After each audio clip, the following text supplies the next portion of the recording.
Butuh sumber yang cepat? Sofia solusinya.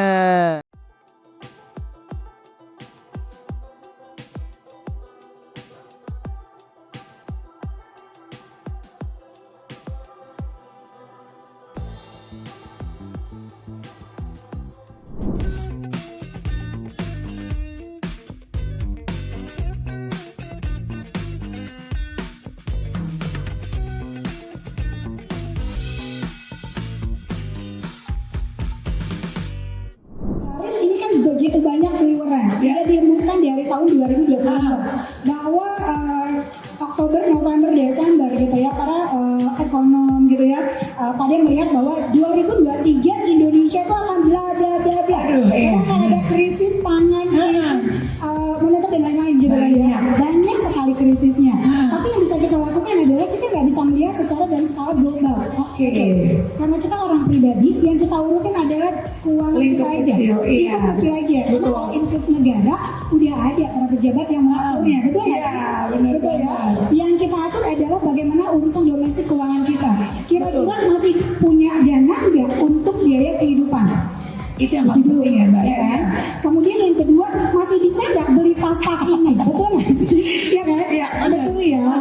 Masih bisa nggak bayar sekolah anak dan lain-lain? Itu dulu gitu ya. Jadi kalau saya melihat gitu ya, sebenarnya dari tahun 2022 juga pertumbuhan, kalau kita ngomongin skala ekonomi gitu ya, pertumbuhan daya beli kita juga tinggi gitu ya. Buktinya sekarang dengan mall pada dibuka, ada yang datang nggak berbondong-bondong orang pada datang gitu ya.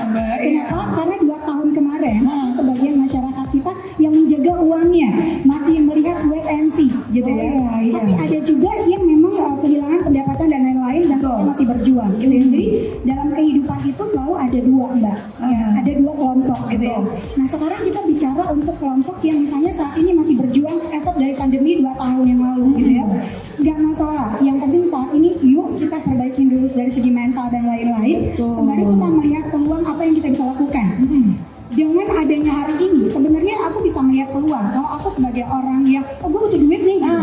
Mbak Marisa boleh nggak sih aku jadi reseller, aku jual-jualin fotonya. Kalau dia mau hubungin Mbak Marisa, bisa jadi duit nggak? Bisa banget. Bisa banget ya Mbak? Iya. Bisa banget ya. Sekarang kan just tip di Zara aja bisa just tip aja. Zara itu ada di mana-mana. Di mana-mana di setiap mall dan ibaratnya at any time orang bisa berangkat. Itu pun orang masih just tip. Yes, betul. Apalagi ini yang cuma 5 hari ya kan. Bisa ya. Jadi saat ini kalau misalnya kita ada di kelompok yang misalnya memang saat ini masih berjuang dari sisi keuangan, lihatlah peluang-peluang apa yang bisa kita lakukan ya.